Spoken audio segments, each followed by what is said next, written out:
Hola, ¿cómo están? Muy buenos días. Mi nombre es Carla Ramírez Pulido y soy la coordinadora de la Comisión de Equidad aquí en la Facultad de Ciencias. También, bueno, algunos de ustedes ya me conocen. Soy profesora de la facultad y técnico académico también aquí en la facultad. A nombre de la Comisión de Equidad de la Facultad de Ciencias de la Universidad Nacional Autónoma de México, les doy la más cordial bienvenida a este magno evento que tenemos toda esta semana en conmemoración del 8 de marzo, Día Internacional de la Mujer, #8M, en el cual se suma la Facultad de Ciencias a todas las actividades que va a tener la universidad en todas sus entidades para conmemorar este día. Toda la semana, en este caso en la facultad, tendremos eventos como cineanálisis, algunas puestas de obras de teatro, entrevistas como la que tenemos el día de hoy, conferencias magistrales y pláticas alrededor del 8M. El día de hoy vamos a empezar con una entrevista en nuestro ciclo Mujeres en las Ciencias, Historias de Ciencias, con la doctora América Nixtín, quien es, bueno, una reconocida académica aquí en la Facultad de Ciencias y que el día de hoy pues tenemos el honor de tenerla aquí con nosotros para conocerla un poco más, pero ese lado humano, ese lado de la persona atrás de la académica que todos conocemos.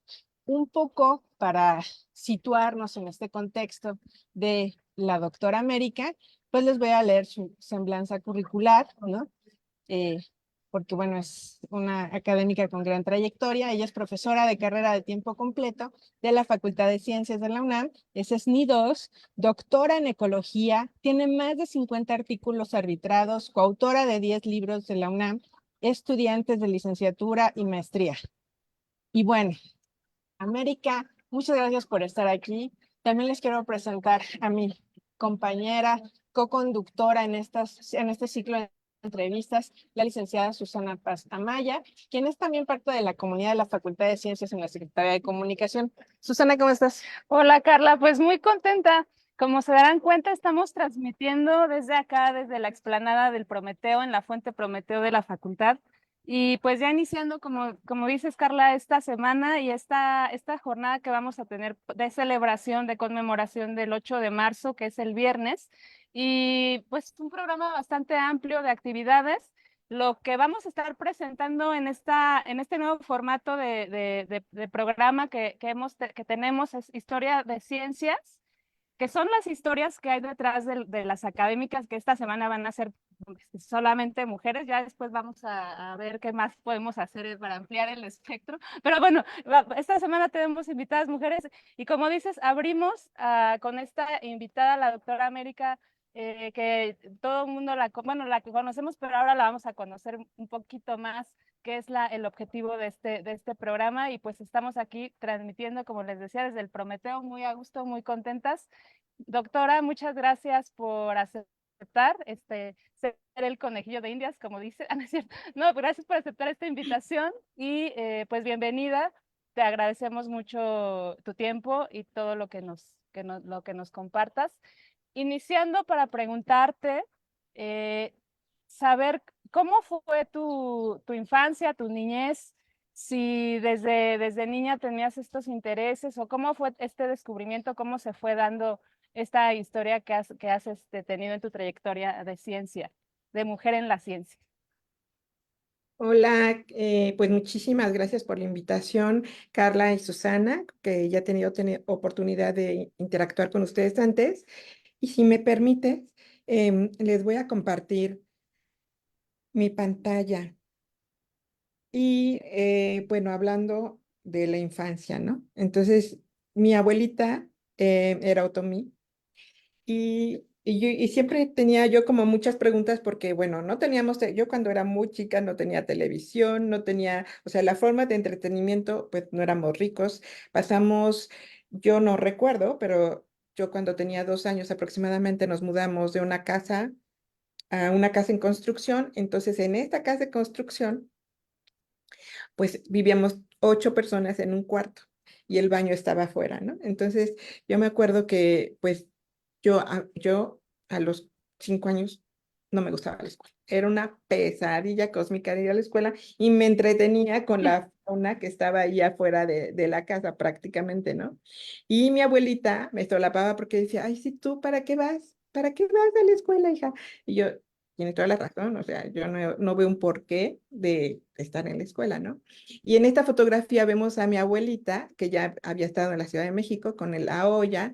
Del lado derecho está mi abuela, mi bisabuela y la tía de mi abuelita, ¿no? Entonces, pues mi abuelita, pues tuvo 3 hijas con mi abuelo, pero ella se vino a la Ciudad de México muy, muy joven, a los 15 años, sin hablar bien español, o sea, conocía más o menos el idioma, pero no lo hablaba bien. Y mi abuelo, pues la trajo acá un poco como, pues, no sé, como amante y como compañera y como para atender a su familia, que también eran de 10 personas. Entonces, mi abuelita dejó de optar por todas de su vestimenta tradicional. Ella bordaba muy bonito, bordados muy extraños que me parecían a mí, por ejemplo, el más representativo que recuerdo, el armadillo, ¿no? Que a mí se me hacía una ratota y le decía, oye, abuelita, si hay tantas cosas bonitas, las flores, ¿por qué bordas armadillos? Y ella me contaba unas historias que no recuerdo, pero de colores, ¿no? Las franjas eran de colores. Y yo decía, ¿qué onda, no? Pero pues ella pasó de ser pues la que ayudaba ahí en la casa, tuvo 3 hijas, mi mamá muy, muy, pues enojada, ¿no? Con esta situación de que no era la esposa, era como alguien que ayudaba en la casa y tuvo la fortuna de empezar ya a trabajar, bueno, la fortuna de conocer a una profesora del magisterio de la Escuela Normal Superior, la maestra Holguín, que le dijo, sus hijas tienen que estudiar una profesión, ¿no? Y en aquel entonces, yo hablo de los 50, no necesité, tú terminando la secundaria, podías empezar a estudiar la carrera de maestra normalista y a los entre 15 y 17 años ya podías salir a trabajar, ¿no? Entonces, una de las figuras importantes fue mi tía Elia, que era maestra normalista y que le dijo a sus hermanas, pues todas, ¿no? Vamos a ser profesoras, es lo más económico para la familia, pero además se dio cuenta de la inequidad que había, ¿no? En el sistema y pues que las mujeres eran como, su destino era casarse y tener hijos. Y mi mamá, en el 56 se tituló ya de maestra normalista y ahí están de lado izquierdo mi mamá y yo, y ella en el 58 junto con mi tía Elia, participó en el movimiento magisterial y mi tía Elia en el 68, ahí está su credencial de 1968, el día de mi cumpleaños, que yo cumplía 5 años, bueno, aquí tenemos una foto de ella que sí es una persona reconocida como incansable en la lucha por los derechos de los maestros y por los derechos de las mujeres. Mi mamá y ella también participaron en la lucha por la adquisición del voto por parte de la mujer, pero ellas conservaban mucho esta cuestión de ser como invisibles, ¿no? No querían ser muy visibles. Y esto viene de mi abuela, o sea, mi abuela, yo me acuerdo que le decían, ay, es que eres una india patarrajada. Y yo, bueno, yo me injertaba en parte de ella, quería ir y golpear a lo que las personas que le decían eso, las personas que la levantaban o sea, ¿por qué ella se iba a sentar en el camión? ¿Por qué ella se iba a sentar que nos esperaba afuera de la clase, nosotros llevábamos regional, mi hermana y yo. Y yo decía, o sea, no van a ir a levantar a mi abuelita, y yo casi que las quería morder a la señora, porque decían que ella no tenía derecho. Y mi abuela, así como con una paciencia impávida, con una aceptación que yo no alcanzaba a entender, decía, o sea, ¿por qué acepta, no? Me dice, yo no lo voy a poder, no voy a poder cambiar a esta gente, casi que aquí nos tocó vivir, ¿no? Como decía Cristina Pacheco. Y entonces yo dije, ay, no, esto no me parece. Pero bueno, el sábado 28 de septiembre de 1968 era mi cumpleaños número 5. Y yo había sido flor de la primavera con muchas otras alumnas, y hay una representación que no me acuerdo, pero había árboles, venados, y a mí me había tocado ser flor. Y estábamos todos ahí, yo súper contenta porque dije, aquí ya me voy a esperar un súper cumpleaños en la casa, por lo menos un pastelito del Ideal, que mi mamá iba hasta el centro de la Ciudad de México a comprar los pasteles Ideal, una vez al año, pero ahí estaba, ¿no? Y entonces llegamos a la casa y, oh, sorpresa, muchísima gente, muchísima, todos los maestros. Yo ya estaba acostumbrada a que los maestros fueran muy seguido, pero era mi cumpleaños. Y todo el mundo como si yo no existiera, ¿no? Pasaban por aquí, por allá. Y yo decía, empezaban a hacer las mantas, los panfletos, todo este rollo, se estaban organizando de quién iba a ir, de no sé qué. No sé cuándo. Y yo decía, bueno, qué bueno que están haciendo sus cosas, pero yo le decía, oye mamá, mi cumpleaños, oye mamá, mi cumpleaños. Ya en un momento dado, como que ya era tanta mi insistencia, mi abuelita dijo, sí, tranquila, tranquila, y sacaron el famosísimo pastel para N 1000 personas, que pues no alcanzó, obviamente, pero bueno, ya le soplé yo a las velitas, no sé qué, y alguien me regaló algo que había traído de fuera, que pues ahí, que ya llevaba soleado no sé cuánto tiempo, creo que eran fresas con crema. Yo me encantaban las fresas, yo era adicta a las fresas. Yo me las comí y ya, y viene el miércoles 2 de octubre, ¿no? Entonces yo me empecé a sentir mal y no teníamos teléfono en la casa. Y lo que me platican, porque yo no recuerdo, que yo tenía una fiebre, vómito, diarrea el 2 de octubre. En la escuela de mi mamá, la secundaria 29 en Tlalpan, sí tenían teléfono. No sé cómo la localizaron de mi escuela, bueno, del jardín de niños, le hablaron.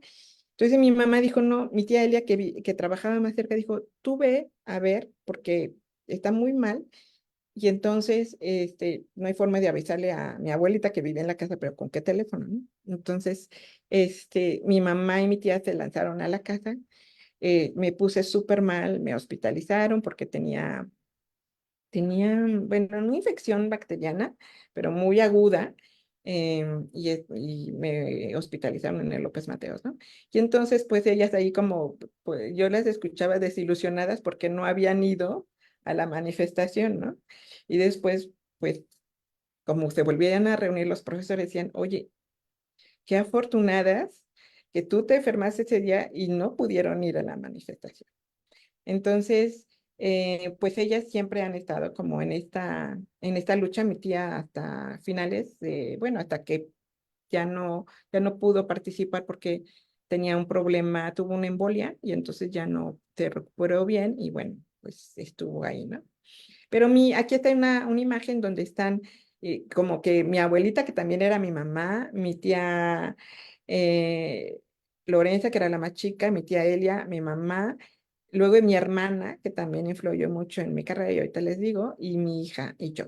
Y fíjense que mi tía Elia me decía mucho que es como esta parte ética, ¿no? Mi mamá decía, bueno, tú vas a trabajar, pero mi tía Elia me decía, bueno, es que a lo mejor no te casas, no tienes hijos, o a lo mejor te casas y tienes hijos, pero cualquiera de los caminos que elijas, vas a tener que trabajar, ¿no? Y decía, "Ay, pero ¿por qué? Si casi que todos los cuentos de Disney y todo, y sacaban libros que cómo leer a Disney, ¿no? Y Rius, y o sea, toda una propaganda, o sea, no era propaganda, sino todos unos libros en contra de lo que yo veía ahí en la escuela y todas mis compañeritas queriéndose vestir, y yo, es que no voy a tener un vestido de princesa. Y no existe, eso no existe, o sea, ¿de qué estás hablando? La realidad, pues tú ves la realidad, ¿no? O sea, ves a alguien vestido de princesa, tú, ¿cómo estás? Y los libros, había una cantidad de libros impresionante. Yo sacaba los libros para jugar, que como si fuera un departamento. Entonces, esta es la sala y esta es la no sé qué. Y los libros todos estaban forrados. Dice, ¿por qué están forrados, no?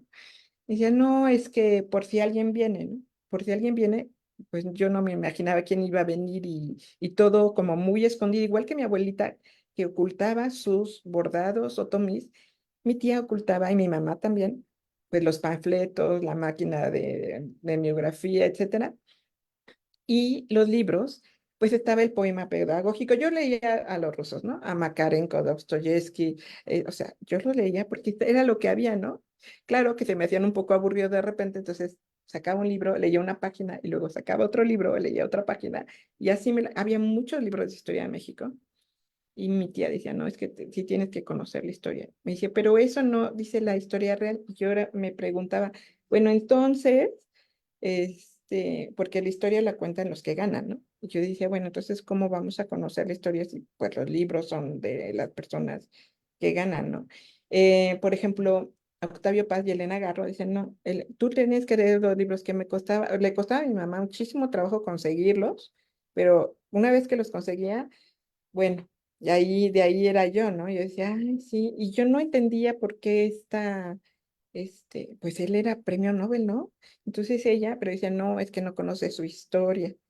Y hasta el momento, yo no he leído el libro, pero quiero leerlo, el del asesinato de Elena Garro, porque sí creo que hay muchas historias atrás de muchas mujeres brillantes que no necesariamente conocemos, ¿no? ¿Cuál es el trasfondo de lo que ellas han logrado? O sea, cómo van en contra de la corriente, cómo, por ejemplo, el descubrimiento del DNA, ¿no? Que yo me dedico a la genética, cómo Rosalind Franklin no fue reconocida en su momento y Watson y Crick sí, ¿no? Y ella tenía la evidencia científica que a través de la cual se podía concluir cómo era la estructura del DNA. Yo digo, a ver, espérenme tantito. Y sin su consentimiento obtuvieron la fotografía, ¿no? O sea, yo digo, no, o sea, no, algo está mal aquí. Y bueno, aunque esto es cierto, bueno, allí yo tengo como esta mente que de repente digo, no, todos los rituales otomíes, toda esta historia, toda esta tradición, mi abuelita casi nunca fue al doctor, entonces todo eran remedios y me acuerdo muy bien que una vez me dijo, oye, yo creo que tu hija tiene algo, ¿no? Y le digo, pues algo como de qué. Y me dice, no sé, pero mi abuela y mi suegra me dijeron, ve a la farmacia con París y compra agua de espíritus. Y yo dije, ajá, sí, voy a ir en la farmacia, ¿no? Y fue a la farmacia París y me vendieron agua de espíritus. Y yo dije, no, no, no, o sea, algo está rarísimo aquí. Mi abuela con muchos rituales, mi mamá toda en contra, decía, no, es que estas son supersticiones. Yo decía, a ver, actualmente yo sí, gracias a un alumno, Horacio, dijo, oye, ¿por qué no estudiamos los efectos genotóxicos de una planta tradicional mexicana que es Equisetum mediocaetum? Yo dije, oye, sí, es que eso me interesa, ¿no? Y resulta que es buena para combatir la diabetes, ¿no? Y eso que decía mi abuelita, que diario decía, tienes que tomar té de cola de caballo para X, ¿no? Y té amargo para que recoja la bilis. Y el día de hoy, pues vamos a agradecer, como yo me he quedado con ella en lugar de guardiar, vamos a agradecer X. Mi abuelita hablaba con todo, con las plantas, con los muebles, y decía, ay, es que este mueble, imagínate el árbol, hay que agradecerle porque pues dio su vida por este. Yo decía, ay, abuelita de tal. Y de anochecer, dice, tú tienes que arreglar tus asuntos hoy, no mañana ni pasado, hoy. Dije, ay, no, pero sí, y, por ejemplo, mi papá ya está muerto, y yo cómo voy a arreglar. No importa, tú le hablas a la almohada, le hablas a quien quieras, pero hoy lo tienes que arreglar. Y yo, ¿y por qué no mañana? Pues es que quién sabe si despiertes, si estés viva. Y yo dije, espera tantito, ¿cómo que si mañana no estoy viva? O sea, pues así es el hoy, ¿no? Y mi mamá es el futuro, o sea, mi mamá era de que o tienes que planear y tienes que ver qué vas a hacer y qué vas a estudiar y como no me gustaba la escuela, yo decía, ay, de verdad tendré que estudiar. Yo quiero ser normalista porque acabando la secundaria ya voy a poder estudiar y nada más. Y mi mamá dice, no, es que profesionista, o sea, ya la universidad, ¿no? Era como que tenía que terminar la universidad y a la vez también era machista en mi casa, ¿no? O sea, pero los hombres son los que van a llevar la batuta, ¿no? Y yo decía, o sea, ellos sí pueden estudiar lo que quieran, Me dice, bueno, es que pues no hay economía que aguante, ¿no? Tantos hijos. Dije, bueno, total que mi hermana abrió brecha y ella dijo, sí, o sea, yo quiero ser bióloga. Y dije, ah, pues yo aquí soy yo también, porque me gustaba mucho. En teoría me gustaban los animales, ¿no? Y ya que fui al campo, dije, ¿qué? O sea, no, no puedo vivir toda mi vida en el campo, se me hacían unas ronchas enormes. Aquí estamos con componentes del personal del Museo de Zoología. Mi esposo, que desde hace 35 años somos pareja. Bueno, 38 pero casados 35. Toño Hernández, Claudia Abad, Adolfo Navarro, y yo en mis biologías de campo dije, no, no me encanta, pero en el doctorado dije, ay, sí quiero aprender de la genética de las mariposas y no me encanta el campo, ¿cómo vamos a hacer? Entonces negociaba yo con los del Museo de Zoología, ¿no? Oigan, pues ayúdenme a ir a la colecta y hay unos lugares en México a una hora, es inaccesibles, pero muy, muy, muy bonitos. Y pues tenía que uno tomar desde el curso de primeros auxilios hasta llevar el antiviperino o si te atacaba una araña o si lo que fuera, y yo que era tan activa, pues sí, llevaba la adrenalina, o sea, mi botellita de adrenalina literal y para que me inyectaran en dado caso de ABP inyectable, por supuesto. Y bueno, sí es como, para mí fue difícil, pero decidí que el laboratorio era mucho más accesible para mí que trabajar en el campo. Y también el campo tenía el inconveniente de que, bueno, si me embarazaba, ¿cómo iba a subir, no? ¿Cómo iba a bajar? ¿Cómo iba a hacer tantas cosas? Y ahí tuve la ayuda de tres mujeres extraordinarias. Del lado izquierdo es la cuidadora de Ana Cecilia, Francis, que al principio nos ayudaba con el quehacer de la casa y luego dijimos, no, pues ya necesito Ana Cecilia, mejor que nos ayude a cuidar a Ana Cecilia, mi suegra, y mi mamá, ¿no? Entonces, entre las tres me ayudaban muchísimo con el cuidado de Ana Cecilia. Yo me la traía cuando dábamos clases, Armando y yo, pues de repente no, pues no había quien se quedara, o si dábamos, dimos un curso juntos de sistemática de 6 a 9, y dije, no, pues sí, no las traíamos. Y a lo largo de mi vida ha habido muchísimas mujeres, aquí estoy con las mujeres de bachillerato que me apoyan en la Olimpiada, y acá abajo estoy con unas amigas que son de un círculo de mujeres, que pues tengo el privilegio de conservar las amistades con todas ellas. Mis alumnas, bueno, déjenme que les cuente una cosa. También los hombres, o sea, mi esposo ha sido súper importante y he tenido muchos alumnos, ¿no? Este es mi estudiante Diego, que lo recuerdo así como casi con un tatuaje, porque me dio COVID y me dio de una intensidad que pues fui a dar al hospital, ¿no? Y yo no sabía si iba a llegar porque se me cerraba la garganta y ya cuando los dedos empezaron a poner morado, yo dije, no, ya, porque pues la circulación, cuando el cuerpo decide enviar la sangre a los órganos vitales, pues es que pues se acerca, ¿no? Entonces yo dije, ay, no, yo empecé a repasar, estoy bien con mis hermanos, mi hermana, mis dos hermanos, con mi mamá, con mi pareja. Yo empecé y quería llorar, dije, no te quiero vivir tantas cosas todavía con mi hija, dije, a ver, no. Y ahorita tengo 48 horas para decir que sí a la revista, donde mi alumno era el primer autor y me envié mis claves, le dije, no, por favor, entra, di que sí, ya revisamos las escaleras y todo. Y dice, no, profesora, y me escribía, ¿no? Y dije, ay, no, ya, yo ya di la instrucción y ojalá que se haga.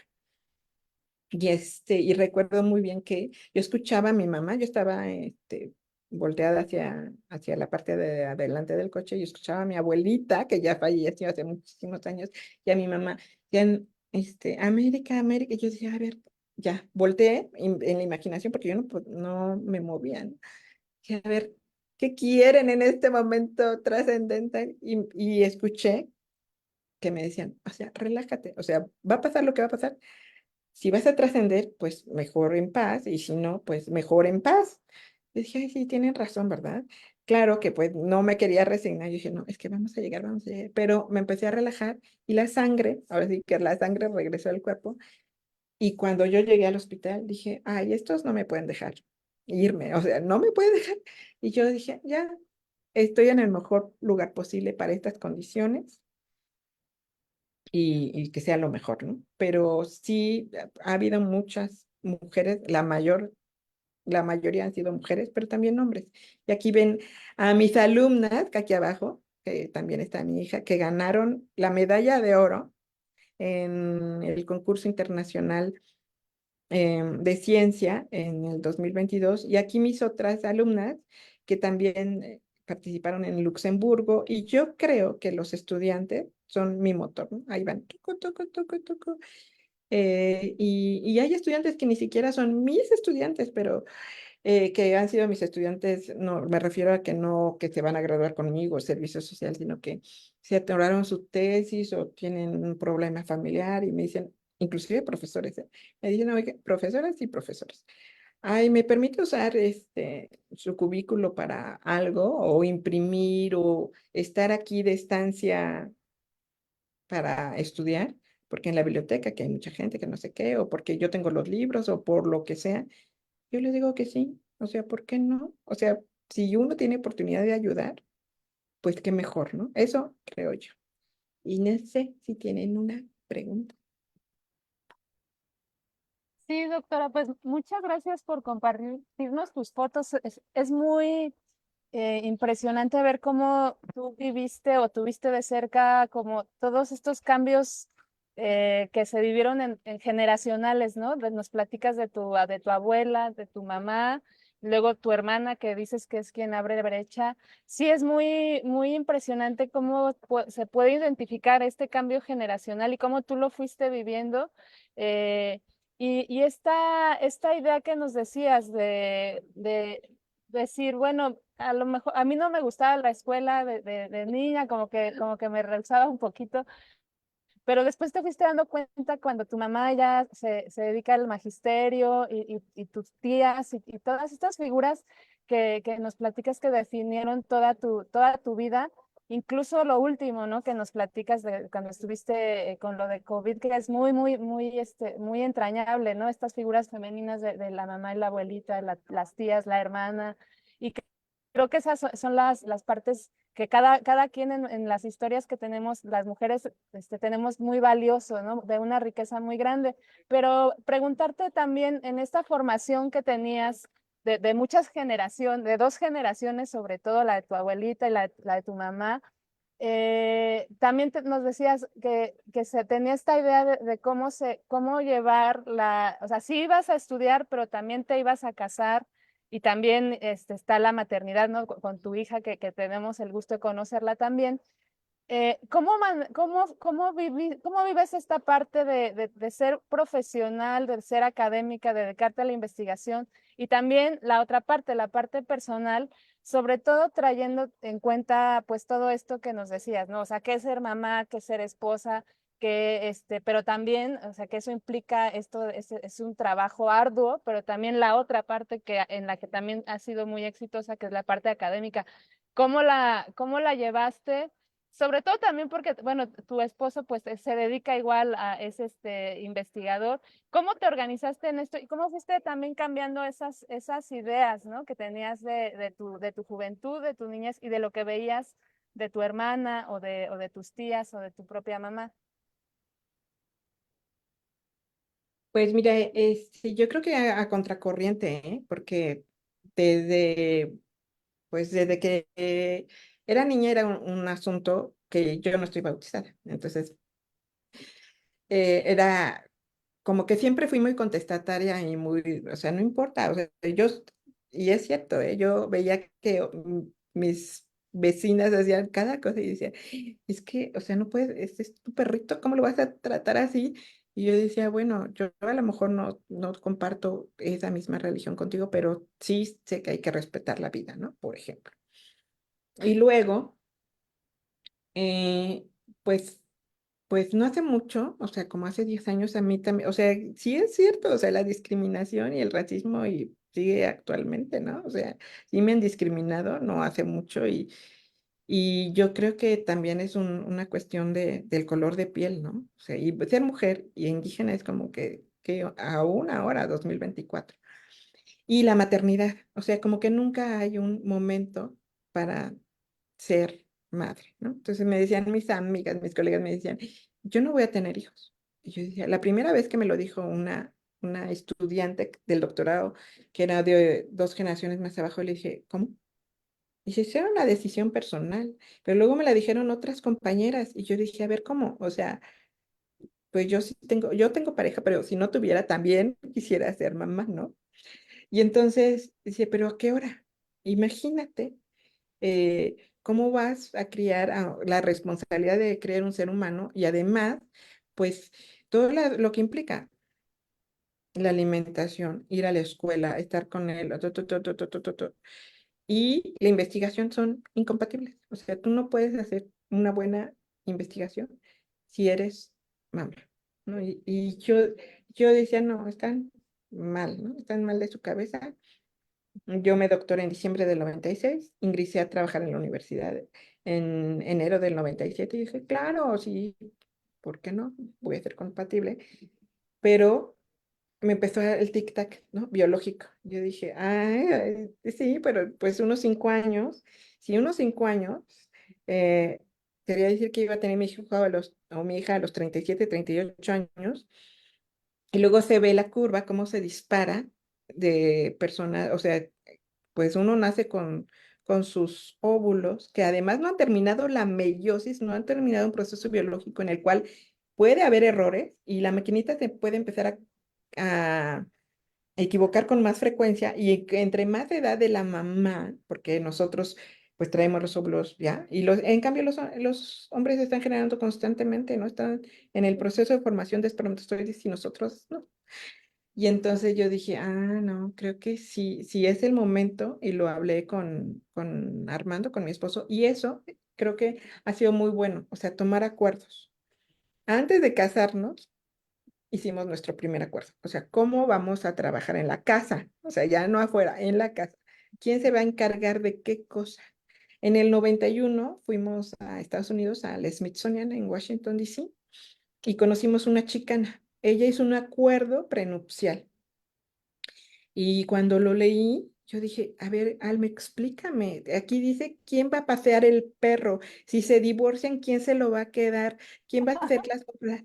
Impresionadísima yo, pero yo dije, bueno, esto no lo firmamos Armando y yo, pero sí lo hicimos. Y por ejemplo, lavar los trastes, llegaba mi suegro y qué pesadilla, ¿cómo es posible que tú estés lavando los trastes o estés trapeando o estés barriendo? Pues un acuerdo, o sea, yo voy a cocinar, que no me di cuenta que en aquel entonces era un error, porque cocinar es 24 horas, o sea, desayuno, comida, cena, almuerzo, lo que sea, ¿no? En cambio, puedes lavar la ropa el fin de semana, puedes lavar los trastes al final del día, ¿no? Mm. Pero bueno, fuimos ajustando cada tiempo y creo que el último acuerdo lo hicimos hace 10 años, pero sí tenemos acuerdos, ¿no? Hay que ir haciendo acuerdos para fortalecer esta visión y además conocer otros mundos, ¿no? O sea, conocer otras visiones del mundo. Entonces hemos tenido la oportunidad de viajar antes de que naciera mi hija. Nos casamos, yo me casé cuando tenía 25 y ella nació a los 35. Pues esos 10 años conocí muchísima gente de distintos países en México y en otros países, y las mujeres tenían visiones muy distintas. Entonces yo decía, oh, de aquí soy, y otras decían, ay, no, vives en el medievo, ¿no? O sea, no, ya superamos esas cosas, o sea, ya adelante con nuestras vidas, pero es una decisión muy difícil y aún ahora mis alumnas me dicen, no, es que no es compatible la investigación con el ser mamá. Y no solo porque requiere muchísimo trabajo y responsabilidad hacerte cargo y la enfermedad, y si se enferma y si se atraganta y lo que sea, sino que para mí cuando nació mi hija, o sea, yo la veía y yo decía, ay, no, no quiero irme a trabajar porque ya movió su manita, ya hizo un gesto, ya se rió, y pues como buena científica yo le decía, ay, mira, ahora toma esto, o sea, lo puedes tomar o no, y registraba, ¿no? ¿En qué momento su mano va a poder hacer este agarre? ¿En qué momento su cabeza va a poder subir? Y además, obviamente, sí tuvo clases de estimulación. Y había una como que era estimulación pero era escuela para padres, ¿no?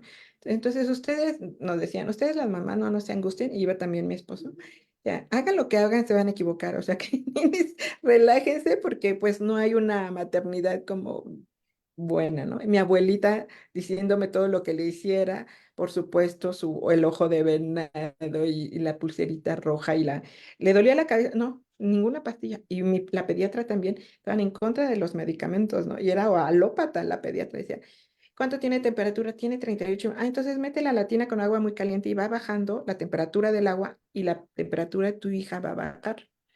Y entonces mis amigas y mi vecina, no, ya dale una pastilla, ¿de qué te vas a estar esperando? Y a mí me daba pánico tener con la meningitis, o sea, se te sube y ya fuiste, ¿no?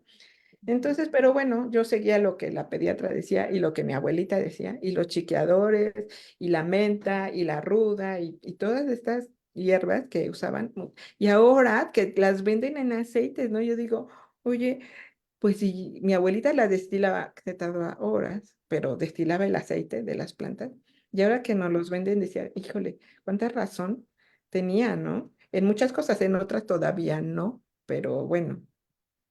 Sí, creo que es muy difícil compaginar y creo que fui muy afortunada en renunciar. Mi segunda renuncia a un trabajo de la UNAM fue cuando nació mi hija y tenía como 6 meses porque no cerraba el píloro y yo decidí que pues había prioridades, ¿no? Tuve la fortuna de volver a encontrar trabajo en la universidad y en 2016 gané por fin la plaza de profesora de carrera, pero sí necesitaba yo haber previsto, como mi mamá decía, ¿no? O sea, hoy, pero con vistas al futuro, ¿no? Tienes que ahorrar, tienes que tener para que cuando tengas un hijo, si no tienes trabajo, para cuando te des una licencia de poder renunciar, ¿no? O sea, he sido súper afortunada porque con 3 renuncias aquí estoy y y ahora sí ya me quedé de aquí para el final, en este lugar que me encanta, en este lugar en el que mis alumnos varones pueden tejer y hacer cosas como estas que son los cromosomas y me explican y bueno, y las mujeres se dan el permiso de que ellos, cuando hacen algunas veces obras de teatro, ellos son los machos, ¿no? Entonces yo digo, uy, qué maravilla que se pueden dar estos permisos y cuando hay en la mosca de la fruta, bueno, pues también hay mosaicos, ¿no? Entonces, pues también hay ginandromorfos, ahí puede ser la mitad de hembra y la mitad macho, ¿qué es un macho? ¿Qué es una hembra? Los peces que cambian de sexo, ¿no? Así Nemo, el papá cuando se murió, la mamá. Pues él debió haber sido el papá, debió haberse transformado en hembra.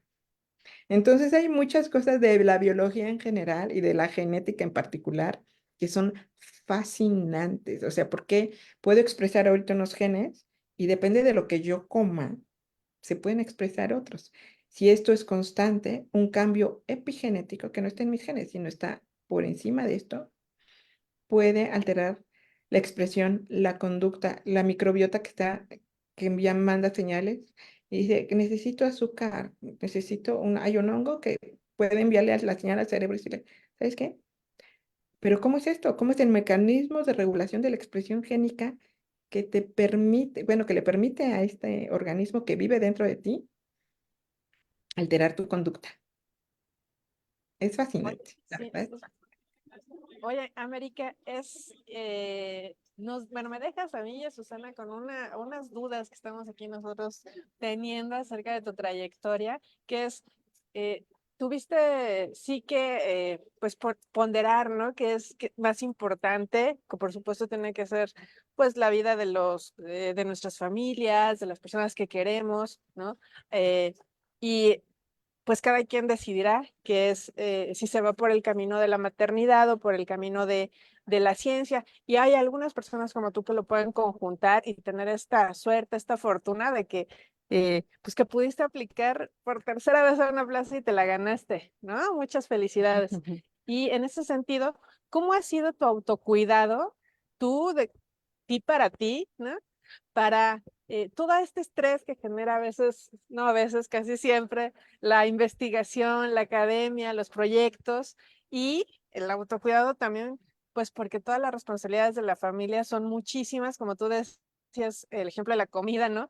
Todo el tiempo hay que estar haciendo comida, ¿no? Sobre todo cuando pues uno tienes familiares que lo requieran, ya sean niños o adultos mayores que requieran esos cuidados de otras personas. ¿Tú cómo haces ese autocuidado para ti, de ti para ti, tanto por el estrés y las cuestiones que, pues, que nos aquejan a todos en la academia, en la investigación y en la familia, y todos estos roles que tienes, no solamente de investigadora, de mamá, de esposa, de hija, de hermana, de todo lo que pues todas las personas tenemos, ¿no? Que son muchos roles en nuestras vidas. ¿Cómo le haces tú? Pues mi abuela decía que me iba a encontrar a muchas madres a lo largo de mi vida, ¿no? ¿Y por qué madres? Porque cuidan, ¿no? Entonces ella, a mi abuelita, pues su rol era cuidar y decía, primero tú. O sea, si vas a cuidar a tu hija, pues tú tienes que estar bien, ¿no? Y decía, no, no sabes cómo estar bien, no puedes estar bien, no sabes cómo, pues hay muchas mujeres que te pueden ayudar, ¿no? Y entonces yo decía, ajá, y yo creo que parte de esta suerte también es que uno construye, hay que construir comunidad. Y entonces, aunque sí hay mi profesor asociado, bueno, yo cuando estuve regresando del COVID, que tenía unas lagunas así mentales de memoria, ¿no? Decía, me quedaba en el pizarrón y decía, y luego sigue, y él, lo que quería decir la profesora América es esto y aquello, ¿no? Y entonces yo dije, ay, qué maravilla. Entonces, esto de crear comunidad, eh, yo he creado más con mujeres que con hombres, pero también por nuestros roles que se asignan en la sociedad, ¿no? ¿Quién va a cuidar a los hijos? Pues las mujeres. Aunque sí había poquitos varones, como mi esposo que estaba en las clases de maternidad, ¿no? O sea, cómo criar a los hijos, él estaba también presente, pues era el único, ¿no? Entonces, pues, si él se iba al campo, ¿quién me iba a apoyar? Pues mujeres, yo buscaba crear comunidad y una vez yo me acuerdo que me fui a un congreso en España y mi esposo entró al hospital y fue una pareja y una mujer en particular en la que acogió a mi hija y se la quedó toda una semana en la que en lo que yo pude, no encontraba boleto de avión y dije, bueno, ¿cómo me regreso? Me voy a Holanda, me va a salir todo carísimo, pero bueno, no, pues con tarjeta. Y cómo mi esposo en el hospital, entonces crear comunidad y escucharte. O sea, mi abuela me decía así, siéntate y escucha tu cuerpo. Y yo, ajá, ¿qué le escucho, no? Y ahora que yo he estado en dos proyectos, uno que es del INER, también para sacar el agua de los pulmones que todavía me quedaba, y otro en el que estoy actualmente, del Instituto de Neurobiología de la UNAM. Y aquí, después de encefalogramas, resonancia magnética y demás, tenemos todo un curso en el cual la atención, la escucha atenta a nuestro propio cuerpo. Y eso me fascina porque, aunque yo lo había escuchado miles de veces y aunque mi abuelita me lo trataba de introyectar y yo sí, primero yo, es cierto. O sea, para mí es una realidad de que uno se tiene que escuchar al cuerpo. Y yo no lo entendía porque yo tomaba me encantan los postres y luego me tomaba así una rebanada de pastel de chocolate y me sentía tan mal. Y es que, Oh, pues es un golpe a tu cuerpo que le das, ¿no? Y dáselo crónicamente por mucho tiempo y va a responder tu cuerpo, te dice, ah, sí, no. Entonces yo en el 2019 era prediabética, hipertensa, este yo no me escuchaba a mi cuerpo y entonces fui a dar al hospital igual que en 68 por una enterobacteria y entonces yo decía, oigan, yo leía, ¿no? El parte médico, no me están dando el medicamento de la presión, ni se lo vamos a dar porque usted ahorita tiene presión baja. Ah, bueno, entonces salí del hospital sin el medicamento de la presión, sin el medicamento de la artritis reumatoide y luego es un anticuerpo que deprime el sistema inmune y entonces dicen, y ahora con el COVID en 2020, pues no, tampoco se lo puede tomar. Caducó, pasó un año, yo sin poder tomarme el medicamento y ahora estoy sin medicamentos. ¿Ven? Es escuchar al cuerpo, pero es que uno se abruma, yo me abrumo todo el tiempo, como tú dices, Carla, tantas cosas, tantas cosas, tantas cosas. Y entonces en el Instituto de Neurobiología dijeron, no, espérame, 3 horas, bueno, 4 horas a la semana. Uno si quiere estar en el proyecto, tienes que estar ahí, aunque sea virtualmente, y tienes que hacer los ejercicios que son para escuchar al cuerpo. Y eso es impresionantemente, bueno, ha sido impresionantemente benéfico para mí este año. Sí, sí, pues todo lo que, los conocimientos que tenía tu abuelita y que se fueron después como que, ajá, pasando, pero también que tú comprobabas, ¿no? De manera o alguien lo hacía y decías, bueno, pero eso ya mi abuelita me lo había dicho desde cuándo. Es muy impresionante esa parte, pero también pues muy, muy, muy valiosa y quería preguntarte, también quería comentar sobre el acuerdo prenupcial, me parece una maravilla, creo que todos deberíamos de aplicarlo en algún deberíamos, está muy bien, pero preguntarte cuando ustedes deciden ya estudiar, tu hermana y tú que ya deciden estudiar biología y que tú ya también te conviertes en bióloga y empiezas a hacer tu camino académico, ¿tu mamá qué les dijo? Sobre todo porque al parecer son figuras pues muy, muy determinantes para ti y supongo para tu hermana también, pero ¿qué fue el comentario que les hizo cuando ya terminaron su carrera? Tu abuelita también te dijo algo, todavía te llegó a ver ya en pues ya terminando, o a tu hermana, ¿cómo fue o sea, el recibimiento de que ustedes terminaron la carrera, que era lo que ella les decía, ¿no? Que quería. Sí, bueno, mi abuelita muy feliz decía, si eso te hace feliz, yo soy feliz, ¿no? O sea, realmente no creo o sea, no sé si necesitas o no haber estudiado una carrera, pero lo que sí veo es que te hace muy feliz. Entonces yo estoy muy contenta porque pues tú estás feliz. Y eso por una parte. Y luego por otra, mi mamá decía, bueno, pues sí, hay que conseguir un buen trabajo y no depender económicamente de tu pareja. Eso sí, o sea, no dependas, porque eso te va a dar una libertad desde opinión, ¿no? O sea, tú vas a poder opinar sobre lo que se hace, lo que no se hace.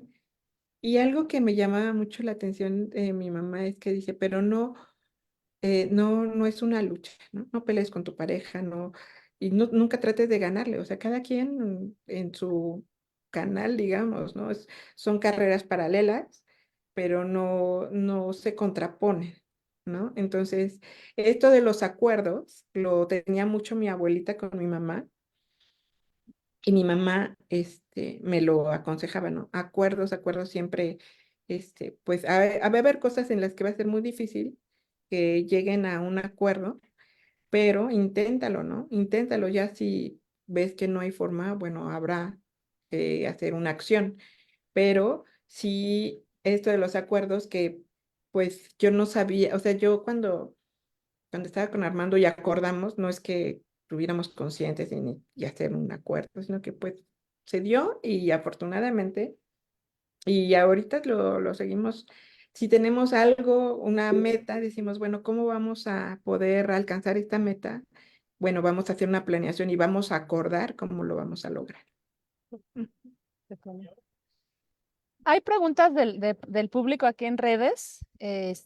Ale Picasso, Eric Sánchez, te manda saludos, Connie, Corina. Y bueno, pregunta ¿cuáles han sido o qué consejos darías a estudiantes que están interesados en seguir una carrera en el campo de la genética y de la evolución? Pues en cualquier área de la biología, que quieran ser científicos, científicas, investigadoras, yo creo que es muy importante buscar apoyos, ¿no? O sea, si un profesor te ofrece, pues ve, ¿no? ¿Qué apoyo te puedes dar? ¿Qué beca puedes conseguir? La persistencia, la constancia y el que no te rindas, eso suena como como fácil y no es fácil. O sea, yo la primera vez que renuncié a mi medio tiempo aquí en la Facultad de Ciencias, yo decía, "Ay, no, es que de qué voy a vivir", y me fui a través del consejo de una mujer a la que no pudo ser mi tutora porque era estudiante de doctorado. Me fui a hacer el doctorado directo. Y yo, pues mi área era genética y yo dije que estoy haciendo aquí el examen en ecología, ¿no? Y afortunadamente y de 40 pasamos 5, ¿no? Y yo era la única mujer de mi generación. Ujú. Entonces, sí, sí creo que buscar apoyos en todos los sentidos. O sea, ¿quién te puede apoyar eh, emocionalmente? ¿Quién te pueda apoyar en la salud? ¿Quién te puede? Y la universidad tiene muchas alternativas. ¿Quién te puede en el ánimo, ¿no? Yo de repente ya sí llegaba toda, ay, no, es que ya no quiero concursar, ya me doy. Y mi esposo, mis amigas, no, sí, mi hija, no, no, tú puedes y lo vas a lograr, ¿no? Y sí, he contado con mucho apoyo y también es parte de que uno busque el apoyo, ¿no? Yo creo que muchas cosas no te van a llegar, sino hay que buscarlas.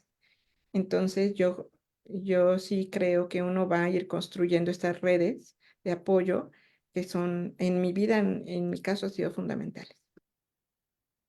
Muchas gracias, América. Y también te pregunta Eric Sánchez. Gracias, doctora, por la plática. ¿Cuáles han sido algunos de los obstáculos específicos que ha tenido que enfrentar y cómo los ha abordado? Celsin también te dice, Celsin Muñoz, muchas gracias por compartir tu historia. Felicidades por todos tus éxitos. Gracias. Pues obstáculos, yo creo que los principales son de mí misma, ¿no? O sea, pensar, no, es que no lo voy a lograr, no lo voy a poder hacer, ¿cómo le voy a hacer, no? Y una vez que supero mis miedos, digo, bueno, sí, voy a renunciar. Es la Universidad Nacional Autónoma de México, pero yo creo que voy a hacer un bien mayor el que voy a obtener haciendo el doctorado, ¿no? Entonces, pues sí cuesta, ¿eh? Te cuesta trabajo, ha costado trabajo tomar ciertas decisiones. Renunciar al Instituto de Ecología también dije, ay, no, creo que nunca más voy a tener en la vida un trabajo así. Ah, Pero finalmente, renunciar como técnico académico. Pero fíjense, los límites que uno se autolimita. Yo siendo técnico académico, yo decía, ay, pero sería bonito tener unos seminarios de genética, ¿no? O tener unos seminarios de evolución, o tener unos seminarios de sistemas, o sea, ¿por qué no hay eso? Voy y busco, ¿no? Y yo digo, pues yo los voy a hacer y yo los voy a lanzar. ¿Qué se necesita? Pues yo averigüé qué se necesitaba y los lancé. Y porque sería bonito tener un libro de texto y pues, ¿por qué no hacerlo? Entonces, con mi ex jefa, la doctora Rosario de Rodríguez Hernández, metimos después de muchos años que no había proyectos PAPIME, metimos un proyecto PAPIME para hacer el libro. Y el de evolución también. Y si me da la vida de otro de evolución, y estoy buscando con quién. Y así yo creo que es esto de no autolimitarse, no autoexigirse, o sea, no, nada te va a salir, bueno, a mí no, nada me ha salido perfecto, y la exigencia sí me ha llevado al hospital varias veces, ¿no? O sea, yo de que sí, sí puedo, y yo voy y hago y digo y torno, y pues, sácatelas, que no, que de repente ya, y Judith Márquez, que la van a entrevistar, me lo había dicho, ¿no? Ya, América, son las 9 de la noche, ¿y tu hija? Yo, y mi hija, también, esta cultura culpígena, ¿no? De repente digo, ay, no, es mi chiquita, está ahí sola, ya ahí voy. Y entonces yo sí le he bajado muchas veces. Y pues que uno confíe y crea en uno mismo y también busque ayuda. Yo creo que es básico que uno diga sí. O sea, sí tengo miedo, sí, sí creo que va a estar difícil y creo que con ayuda y apoyo lo puedo lograr. mm. Creer en uno mismo. Ujú. Mm, sí, pues sí. Bueno, hay otras preguntas. Vivi Moon pregunta, ¿qué puntos considera que se deben trabajar aún para lograr una verdadera equidad en la ciencia desde su perspectiva e historia de vida? Y bueno, agradece la entrevista. Y Mariloli Pérez dice, ¿cómo lidiar el querer conseguir un trabajo sin tener conocidos en las áreas de investigación? Y dice que los seminarios que dan actualmente en la facultad son realmente un gran apoyo para las estudiantes. Bueno, son dos preguntas aquí que ya surgieron. Sí, la primera era de... Sobre qué puntos consideras que se Ah, debe trabajar todavía para lograr una verdadera equidad en la ciencia. todavía estamos en el camino. Es una pesadilla cósmica. Yo me acuerdo que en 2019 justo fui a un análisis que hizo el CONACYT acerca de las investigadoras. ¿Por qué no hay tantas investigadoras nivel 3 o nivel 2? Y era una inequidad y que ahorita no he visto si hay un análisis de eso, pero 2019 yo decía, es que no puede ser, no puede ser. Claro, porque uno dice, ay, sí, pues tú ya eres mamá y investigadora o mamá o docente, que nosotros somos profesoras, pero también hacemos investigación. Entonces, hay que cubrir la docencia, las tres partes en las que se dedica la universidad, que es la docencia, la investigación y la difusión de la cultura. Entonces, pues está en chino avanzado, muchas veces compaginar todo, porque no es fácil. Y por ejemplo, a mí me encantaría que hubiera guarderías, en Emil guarderías, inscríbete aquí a la guardería y si tienes fortuna entras a la que está aquí en CEU. Y si no, ¿cómo vas a hacer? Tu jornada es de 8 horas y luego las guarderías del ISSSTE, pues tienes que estar aquí a las 3. Bueno, pero si la que me toca, yo hago 1 hora de camino, es 1 hora que le estoy restando a mi trabajo. Y cuando tienes cierto trabajo, pues tienes que cubrir tus 8 horas. ¿Cómo vas a hacer? ¿No? Entonces, la maternidad, o sea que a los 45 días tú dejes a tu hijo o hija en una guardería, o sea, ¿cómo te explicas eso? O sea, no. Y yo, una amiga canadiense, tenía mínimo 2 años, máximo 7 de cuidados maternos. Y dije, Mm.